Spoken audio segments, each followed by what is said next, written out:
여러분 안녕하십니까? 다니엘서 연구 시작하겠습니다. 다니엘은 왕의 꿈을 해석하게 되죠. 왕이 꾼 꿈. 그런데 그 꿈은 스스로 해결할 수 없는 그런 꿈이었습니다. 인간으로서는 해결할 수 없는 그 꿈을 꾸게 되는데요. 그 꿈은 신상이 나타나죠. 첫 번째 머리는 뭡니까?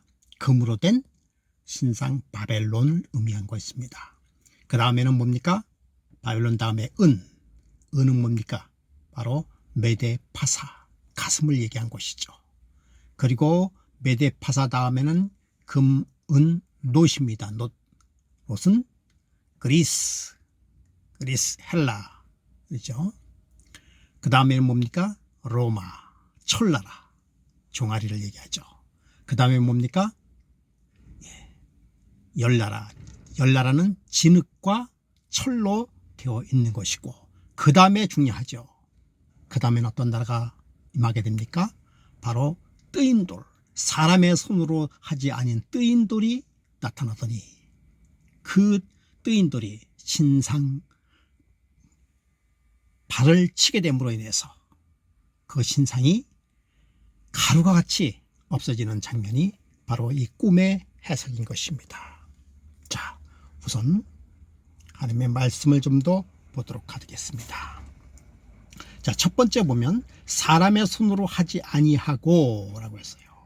다니엘서 2장 45절에 보면 사람의 손으로 아니하고 산에서 뜨인 돌이 쇠와 놋과 진흙과 은과 금을 부서뜨린 것은 왕께서 보신 것은 크신 하나님의 장래의 일을 왕께 알게 하려 하신 것이라. 이 꿈은 참되고 이 해석은 확실하니라 하니. 여기 보니까 사람의 손으로 하지 아니한 산에서 뜨인 돌이라고 얘기하겠습니다. 그리고 여기 보면은 느부갓네살이 봤던 그 신상은 금과 은과 진흙과 놋과 쇠. 근데 이렇게 지금 와서는 이게 쇠, 놋, 진흙, 금, 은 막 뒤섞여 있죠. 그렇죠? 이것은 아마 그 나라가 불안한 그 불안한 것을 나타내지 않았는가 그렇게 생각할 수도 있는 것입니다. 자, 그래서 다시 한번 말씀을 보면 다니엘서 2장 44절에 이 여러 왕들의 시대에 하늘의 하나님이 한 나라를 세우리니. 자, 이 뜨인 돌이 의하여 한 나라를 세우겠다 이 말씀을 하고 있습니다. 여러 왕들의 시대. 여기 보면은 여러 왕들의 시대라고 얘기하고 있습니다. 한 나라가 다스리는 시대가 아니었습니다. 그러니까 여전히 그 뜨인 돌이 나타날 때도 여전히 이 세상의 왕들의 시대는 존재하고 있다라는 사실을 우리는 이야기하고 있는 것을 알 수 있습니다. 하늘의 하나님이 한 나라를 세우리니. 여러분이 한 나라, 한 국가는 누가 세우는 것입니까? 말씀 그대로 하나님께서 세우는 나라입니다. 그 어떤 인간에 의하여, 그 인간의 어떤 세력에 의하여, 인간의 어떤 뒷배경에 의하여 세워지는 것이 아니라 하늘에 계신 하나님께서 한 나라를 세운다는 사실을 여러분 기억하시기 바랍니다. 그런데 그 나라는 영원히 망하지도 아니할 것이요. 여러분 영원히 망하지도 아니할 그 나라, 우리가 그 나라를 의지할 수 있습니까? 네. 만약에 그 나라에 갈 수 있다고 한다면 영원히 망하지 아니하는 그 나라에서 우리는 영원토록 살 것입니다. 그 국권이 다른 백성에게로 돌아가지 아니할 것이요.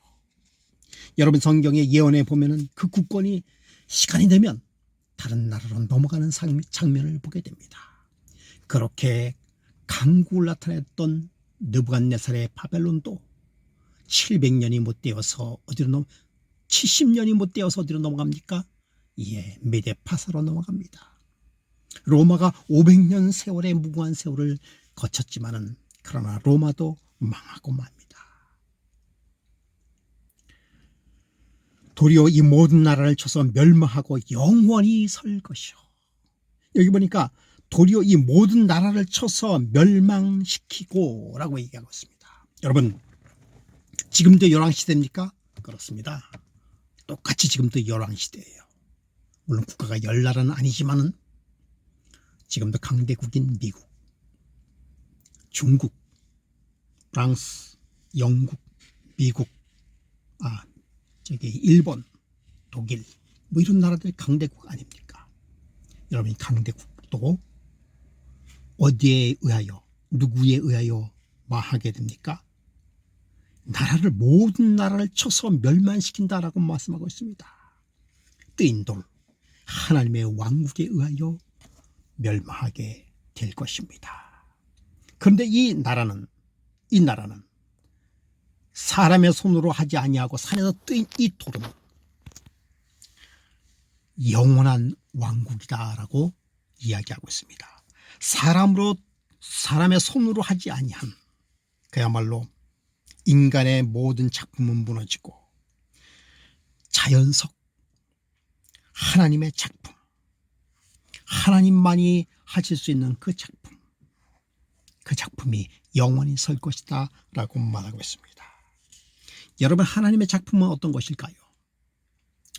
폭풍이 휘몰아치고 태풍이 불어서 많은 사람들을 태풍 가운데 죽음을 당하고, 여러분, 그것이 하나님께서 만드신 작품일까요? 사실은 아닙니다. 그것은 어떻게 보면 인간의 인간이 만들어낸 그러한 이 기상이변인 것이죠. 하나님께서 만드신 이 대천연계는 균형과 조화와 아름다움을 간직하고 있는 것입니다.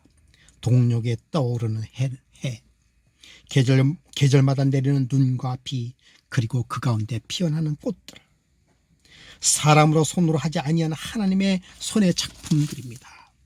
그 작품들은 아름답고 질서가 있는 것이죠. 국회가 없고 법원도 없고, 그러나 질서와 정의로 살아가는 벌들과 개미들, 즉 곤충들의 세계, 그 가운데 하나님의 조화를 볼 수가 있는 것입니다.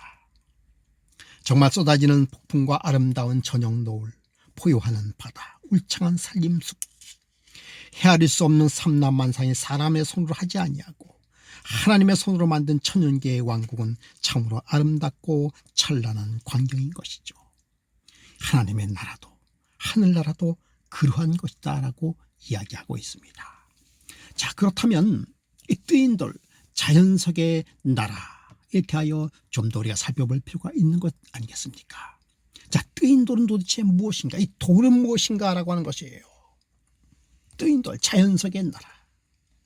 여러분, 예수님께서는 이 땅에 인간의 영향을 받지 아니하고 인간의 손에 의하지 아니하고 동정녀 마리아에 의하여 이 땅에 탄생되었습니다. 그런데 그 돌은 우리가 여기 나와 있는 것처럼 사람에게는 버림받았으나 하나님께서 택하심을 입은 보배로운 산돌이신 예수께 나아가 너희도 산돌같이 신령한 집으로 세워 예수 그리스도로 말미암아 하나님의 기쁘시게 받으신 신령한 제사를 드릴 거룩한 제사장이 될지니라. 여러분, 예수님께서는요, 보배로운 산돌이십니다. 그 돌은 예수 그리스도를 의미한 것이에요. 이 산돌이 의하여 세워지는 영원한 왕국, 그런데 그 신령한 왕국에서 신령한 제사를 드리는 거룩한 제사장이 되겠다, 제사장이 되라고 하나님께서 말씀하고 있는 것입니다. 보배로운 산돌이신 예수 그리스도.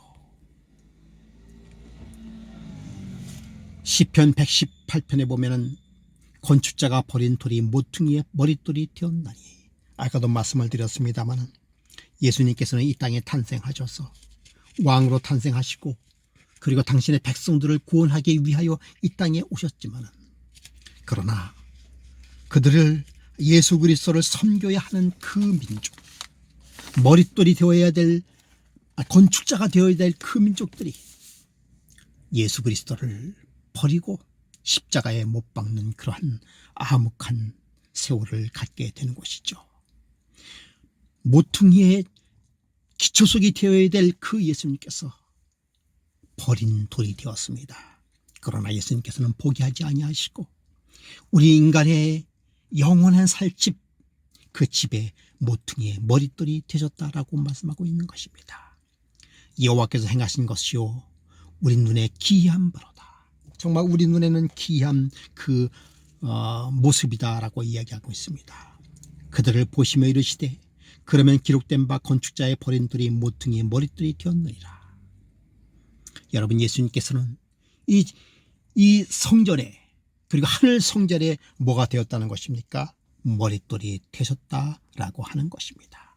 그리고 이사야 28장 16절에 그러므로 주 여호와께서 이같이 이르시되 보라 내가 한 돌을 시온에 두어 기초 속으로 삼았으니 곧 시험한 돌이요 귀하고 견고한 기초돌이라. 이것을 믿는 이는 다급하게 되지 아니하리라. 여러분, 예수 그리스도를 믿는 자들은 견고하게 서리라고 말씀하고 있습니다. 왜냐하면 그분께서 기초석이기 때문이에요. 그분이 돌이에요. 그분이 머릿돌이십니다. 그분이 기초석입니다. 우리의 삶의 기초석이고 하늘의 기초석이며 우리 교회의 기초석인 것을 말씀하고 있는 것입니다. 그리고 고린도전서 10장 3절부터 4절에 보면 신령한 반석으로라고 말씀하고 있습니다. 신령한 음료로 말씀하시고 그 음료가 나오는 것이 뭐예요? 신령한 반석, 곧 예수 그리스도다라고 말씀하고 있습니다. 그런데 누가복음 20장 18절에 보면은 그 신령한 돌 위에 떨어지는 자는 어떻게 되겠다고요? 가루가 되겠다고 얘기하고 있습니다. 마치 신상의 계시에서 본 것처럼 예수 그리스도께서 이 땅에 오실 때에 그렇게 견고하게 섰던 것처럼 보였던 그 인간의 나라들이 완전히 부서져서 가루가 되었다라고 말씀하고 있습니다. 여기 보니까 무릇 돌 위에 떨어진 자는 깨어지겠고, 그 돌이 사람 위에 떨어지면 가루가 되겠다라고 얘기하고 있습니다. 여러분, 우리가 돌이신 예수에 떨어지는 것이 좋겠습니까? 아니면 예수님께서 우리의 삶 속에 떨어지는 것이 좋겠습니까? 여러분, 저는 이렇게 이 누가복음 20장 18절을 이렇게 해석하고 싶습니다. 우리가 예수님께 떨어지는 자는 우리가 깨어지고 나는 없어지고 내 안에 예수가 거하게 된다라고 생각합니다. 내 자신을 완전히 비운 자는 하나님께서 그 이름을 기억하고 생명책에 기록한다라고 말씀하고 싶습니다. 그런데 그렇지 아니하고 예수님께서 우리에게 떨어지면 그건 심판입니다. 가루가 되어서 흩어져 없어져 버리고 심판에 의하여 없는 존재가 되겠다라고 이야기하는 것으로 들려집니다. 그런데 그 하나님께서 주신 그 돌이 태산을 이루어 온 세계에 가득하더라. 여러분, 이 말씀은 꼭 기억하시기 바랍니다. 태산을 이루어 온 세계에 가득하였더라. 여러분, 이 가득하였다라고 하는 것이 두 가지로 우리가 해석할 수 있어요. 영적으로 하나님의 은혜가 이 세상에 가득하였다라고 하는 의미로 해석할 수 있고요. 실질적으로 예수 그리스도께서 이 땅에 오심으로 말미암아 그 나라의 왕국이 온 세상에 가득하였다라고 해석할 수도 있는 것입니다. 둘 다 맞는 얘기예요. 둘 다. 그러므로 여러분, 신비한 돌은 두 가지의 역사를 가지고 있습니다. 첫째는 모든 인간이 파멸을 된다. 그 위에 떨어지면 파멸되어서 완전히 먼지가 되는 것입니다. 이때에 우리는 구원을 얻어야 되는 것이죠. 그래서 두 번째는 하나님의 영원한 나라가 이 땅에 펼쳐지는 것이 신비한 돌의 두 가지 역사입니다. 돌이 이 땅에 칠 때에 모든 것이 끝나는 것임을 알 수가 있는 것입니다. 그래서 그 나라, 그 영원한 나라가 이 땅에 만들어지고 이 땅에 펼쳐지게 되는 것이죠. 그 영원한 왕국, 그 영원한 왕국을 계시록 21장 1절부터 5절에 이렇게 말씀하고 있습니다. 또 내가 새 하늘과 새 땅을 보니 처음 하늘과 처음 땅이 없어졌고 바다도 다시 있지 않더라. 또 내가 보매 거룩한 성 새 예루살렘이 하나님께로부터 하늘에서 내려오니 그 준비한 것이 신부가 남편을 위하여 단장한 것 같더라. 보좌에 앉으신 이가 이르시되 보라 내가 만물을 새롭게 하노라 하시고 또 이르시되 이 말은 진실되고 참되니 기록하라 하시고.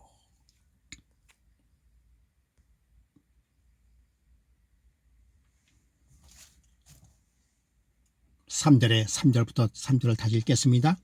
또 내가 들으니 보좌에 큰 음성이 나서 이르되 보라 하나님의 장막이 사람들과 함께 있음에 하나님이 그들과 함께 계시리니 그들은 하나님의 백성이 되고 하나님은 친히 그들과 함께 계셔서 모든 눈물을 그 눈에서 닦아주시고 다시는 사망이 없고 애통하는 것이나 곡하는 것이나 아픈 것이 다시는 있지 아니하리니 처음 것들이 다 지나갔음이로라.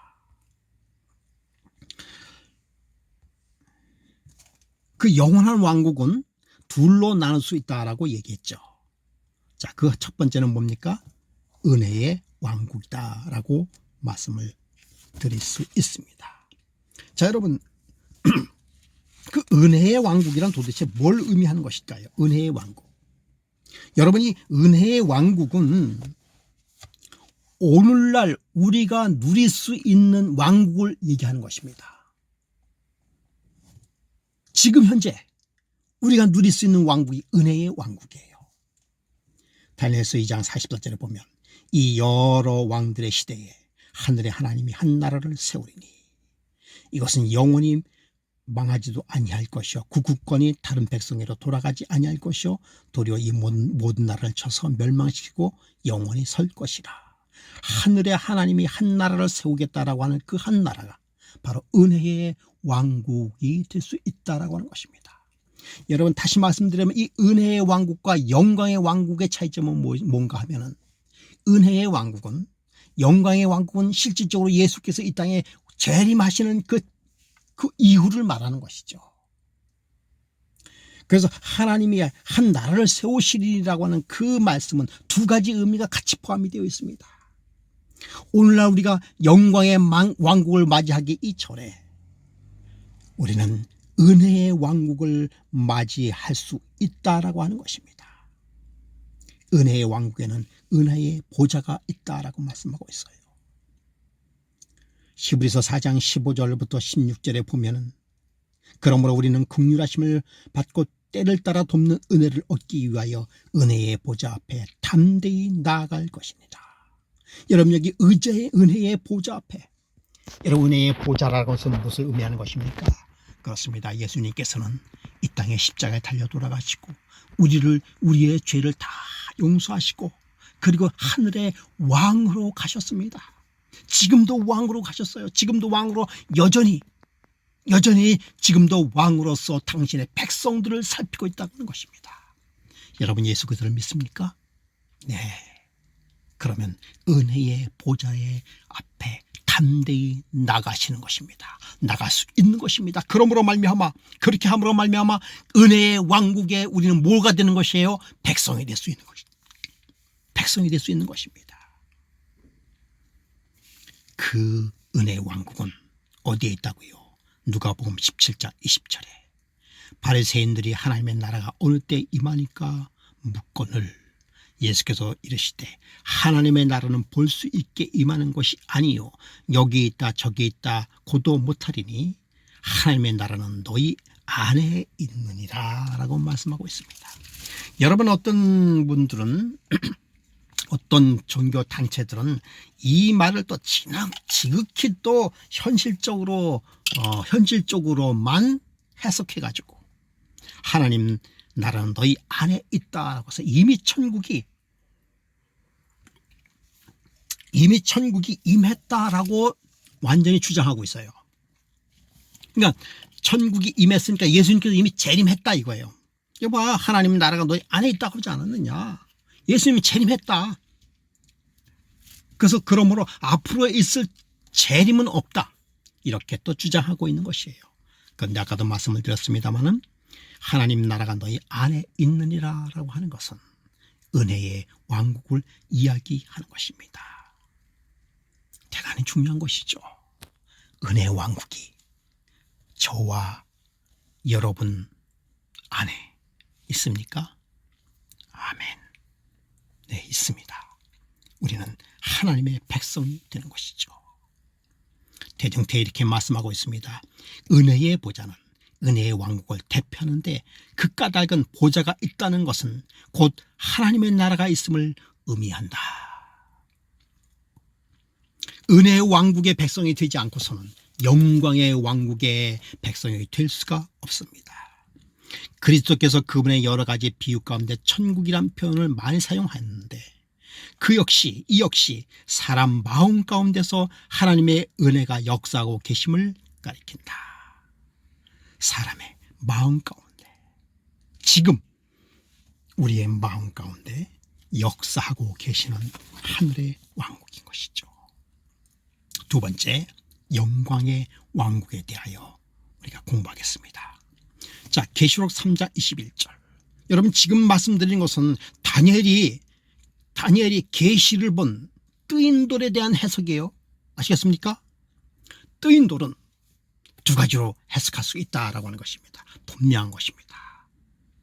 실질적인 예수 그리스도께서 산돌이신 예수님께서 이 땅에 오시는 것하고, 그리고 그렇게 실적인 이 예수님께서 산돌이 임하시기 이전에 영광의 돌이 우리 삶 속에 임할 수 있다라고 하는 것입니다. 계시록 3장 21절에 이기는 그에게는 내가 내 보좌와 함께 앉게 하여 주기를, 이기고 아버지의 보좌와 함께 앉은 것과 같이 하리니. 여러분, 계시록 3장 21절의 영광의 왕국은 실질적인 것을 이야기하고 있습니다. 실질적인 건요, 그 영광의 왕국은 영원히 있게 될 다윗의 보좌라고 말씀하고 있습니다.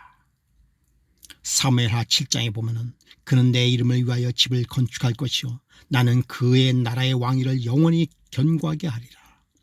내 집과 내 나라가 내 앞에서 영원히 보존되고 내 왕위가 영원히 견고하리라 하셨다 하라. 여러분, 다윗의 보좌는 예수 그리스도의 보좌를 의미하는 것입니다. 그 다윗의 보좌는, 예수 그리스도의 보좌는 그 왕위가 영원하고 뭐하리라고요? 견고하리라 라고 말씀하고 있습니다. 그러면 누가복음 21장 29절에 보면 그 나라는 이 땅에서 그냥 그렇게 영광의 왕국뿐만, 은혜의 왕국뿐만 아니라 이 영광의 왕국은 실질적으로 임할 왕국인 것을 이야기하고 있어요. 누가복음 21장 26절에 사람들이 세상에 임한 일을 생각하고 무서워하고 기절하므로. 요즘에 그렇습니까? 세상 사람들이 세상에 임할 일을 생각하고 무서워하고 있습니까? 예, 무서워합니다. 기절하리니, 기절하면 다행이에요. 무서워서 죽어가고 있어요. 여러분, 코로나로 인하여 세상에서 얼마나 많은 사람들이 죽어가고 있습니까? 코로나뿐만이 아니에요. 암으로 죽어가고, 우리가 독감으로 죽어가고, 다 죽어가죠. 그거 이미 우리가 우리 삶 속에서 무뎌졌기 때문에 그렇죠. 어떻게 보면 코로나로 죽어가는 것보다 암으로 죽어가는 사람들의 인구가 훨씬 더 많을 수 있습니다. 많은 사람들이 무서워서 기절하리다라고 말씀하고 있어요.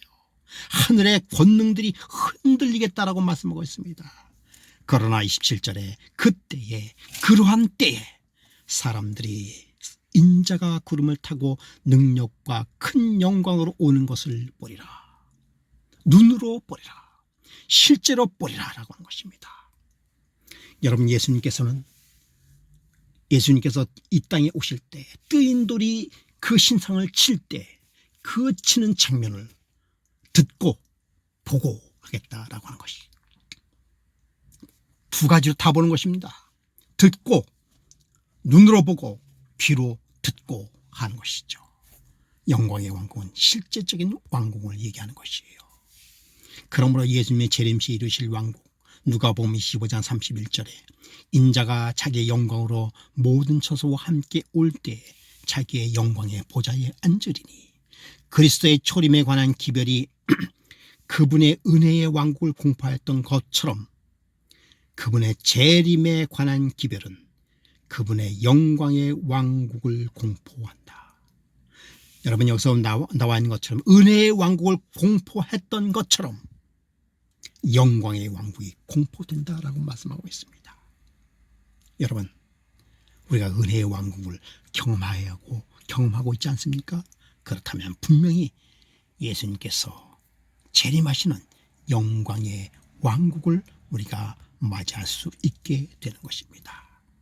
그런데 그 나라는 누구만 들어갈 수 있는 것이에요? 의인만 들어갈 수 있는 것입니다. 누가복음 계시록 21장 27절에 무엇이든지 속된 것이나 가증한 일 또는 거짓말하는 자는 결코 그리로 들어가지 못할 것이고 어린 양의 생명책에 기록된 자만이 어디로 들어가리라? 그곳으로 들어가리라 라고 말씀하고 있습니다. 대쟁터에 보면은 영광의 보좌는 영광의 왕국을 대표하는 것인데, 이 왕은 구주께서 인자가 자기 영광으로 모든 천사와 함께 올 때에 자기 영광의 보좌에 앉으리니 모든 민족은 그 앞에 모으리라 라고 말씀하신대. 그런 데서 언급되어 있다. 이 왕국은 아직 미래에 있을 나라이다. 그리스도의 재림까지는 이 나라가 건설되지 않을 것이다. 여러분, 영광의 왕국은 실질적으로 예수님께서 이 땅에 오실 때 임할 왕국을 얘기하는 것입니다. 자, 여러분, 그 왕국이 임하는 장면을, 그 왕국이 임할 때 성경은 이렇게 얘기하고 있습니다. 다시 한번 읽겠습니다. 또 내가 새하늘과 새 땅을 보니. 여러분, 새하늘과 새 땅은 은혜의 왕국이 아니에요. 그것은 영광의 왕국. 처음 하늘과 처음 땅이 없어졌고 바다도 다시 있지 않더라. 여러분, 지금 우리가 이거 살고 있는 이 땅은, 처음 하늘과 첫 땅은 없어질 것입니다. 그리고는 거룩한 새 예루살렘이 하나님께로부터 하늘에서 내려오겠다라고 말씀하고 있습니다. 그 준비한 것이 얼마나 아름다운지, 신부가 결혼식을 위하여 준비한 신부와 같다라고 이야기하고 있습니다. 여러분, 예수님께서는 우리를 위하여 아름다운 성, 은혜로운 성, 사랑의 성, 편안한 성, 새 예루살렘을 준비하고 계신다라고 하는 것입니다. 그리고는 하늘에서 보좌에서 음성이 들립니다. 그 음성이 무슨 음성인가 하면은 하나님의 장막의 사람들과 함께 있음에 하나님이 그들과 함께 계시리니 그들은 하나님의 백성이 되고 하나님은 친히 그들과 함께 계셔서. 여러분, 우리는 하나님의 백성이 되고요, 우리가 하나님과 친히 하나님과 함께 계신다라고 말씀하고 있습니다. 여러분, 예수 그리스도께서 우리와 함께 계신다라고 하는 것이에요. 여러분, 그 예수님이 누구신지 아십니까?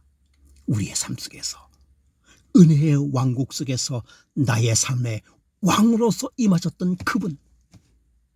각자의 경험이 틀릴 것입니다. 각자의 은혜가 틀릴 것입니다. 그분께서 나를 잘 압니다. 여러분을 잘 압니다. 여러분의 눈물을 알고 나의 눈물을 아시면서 모든 눈물을 그 눈에서 닦아주시니 다시는 사망이 없고 다시는 죽음이 없습니다. 여러분, 우리는 죽음으로 인하여 얼마나 마음이 아프고 애탑니까? 우리 인간이 경험하는 가장 비참하고 가장 큰 고통은 죽음입니다. 어제도 강옥순 어머니의 장례식을 우리가 참관하고 왔습니다. 참, 죽음이란 것이 이렇게 허망하고 죽음이란 것이 이렇게 서글픈 것임을 다시 한번 느끼게 됩니다. 그런데 영광의 왕국에서 영광의 왕국의 왕이신 예수께서 이 땅에 오실 때에 다시는 사망이 없겠다라고 말씀하고 있습니다. 사망이 없고 죽음이 없는 그 나라. 그러면 당연히 애통하는 것이나 곡하는 것이나 아픈 것이 다시 잃지 않겠다라고 말씀하셨습니다. 처음 것들이, 죄된 나의 삶, 죄된 이 세상이 다 지나갔습니다 라고 말씀하고 있습니다. 우리 금해 목회 성도 여러분, 이러한 놀라운 은혜가 우리를 준비하고 우리를 기다리고 있습니다. 이 놀라운 은혜를 경험하기 위하여 예수께서 이 땅에 오실 것입니다. 이 놀라운 왕국에 우리를 초청하기 위하여 예수님께서 이 땅에 오실 것입니다. 분명히 오실 것입니다.